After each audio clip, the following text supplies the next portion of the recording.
आपने कभी खड़े होकर पानी पिया है? क्या आपके बड़ों ने भी कभी आपको खड़े होकर पानी पीने से मना किया है? क्या आप अभी भी खड़े होकर पानी पीते हैं? क्या आप जानते हैं कि ऐसा करना आपके लिए कितना ख़तरनाक हो सकता है?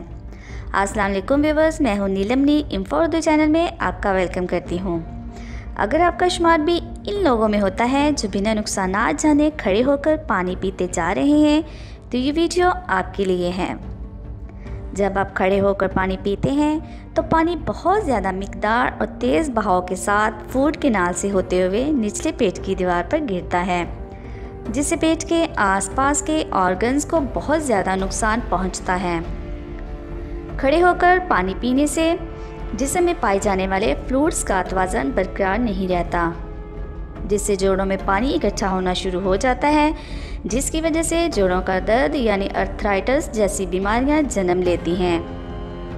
एक लंबे अरसे तक खड़े होकर पानी पीते रहने से निज़ाम इन्हज़ाम में बदनज़मी और दिल की बीमारियों का ख़तरा भी बहुत ज़्यादा बढ़ जाएगा। खड़े होकर पानी पीने से प्यास भी जल्दी नहीं बुझती। आराम से बैठकर कम रफ्तार से पानी पीने से प्यास जल्दी बुझ जाती है। खड़े होकर पानी पीने का एक नुकसान ये भी है कि पानी गुर्दों को बिना फिल्टर किए ही गुजर जाता है, जिससे गुर्दे ठीक से फिल्टर नहीं हो पाते और गुर्दों में गंदगी इकट्ठा होना शुरू हो जाती है, जो बाद में गुर्दों की खराबी का सबब बनता है। जैसे आप जानते हैं, पानी हमारे जिस्म के pH लेवल को बरकरार रखने का भी काम करता है, लेकिन ये अपना काम सिर्फ इसी सूरत सही से कर पाता है जब आप बैठकर घूंट घूंट करके पानी पीते हैं।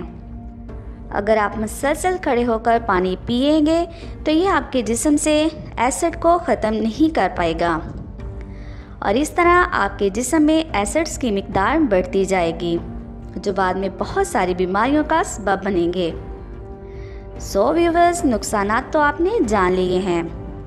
अब आप अपने सर पर हाथ रख कर कसम खाएंगे, आज के बाद आप कभी भी खड़े होकर पानी नहीं पिएंगे, हमेशा बैठकर आराम से घूंट घूंट करके पानी पिएंगे, क्योंकि ऐसा करना ही आपके लिए बेहतर है। सेहतमंद खूबसूरत ज़िंदगी गुजारें, क्योंकि ये दोबारा नहीं मिलती। इस वीडियो को सदका जारिया समझकर शेयर कीजिए, ताकि वो लोग जो अभी भी खड़े होकर पानी पीते हैं इसके नुकसानात को जानकर अपनी ज़िंदगियों को इन मोहल्लक बीमारियों से बचा सकें। हमारी हौसला अफजाई के लिए इन्फो उर्दू चैनल को सब्सक्राइब करें और मज़ीद ऐसी मालूमाती वीडियोस देखने के लिए घंटी का बटन भी दबा दें। वीडियो कैसी लगी या आप नीचे कमेंट बॉक्स में बता सकते हैं। मिलते हैं अगली नई वीडियो में, तब तक के लिए खुदा हाफिज़।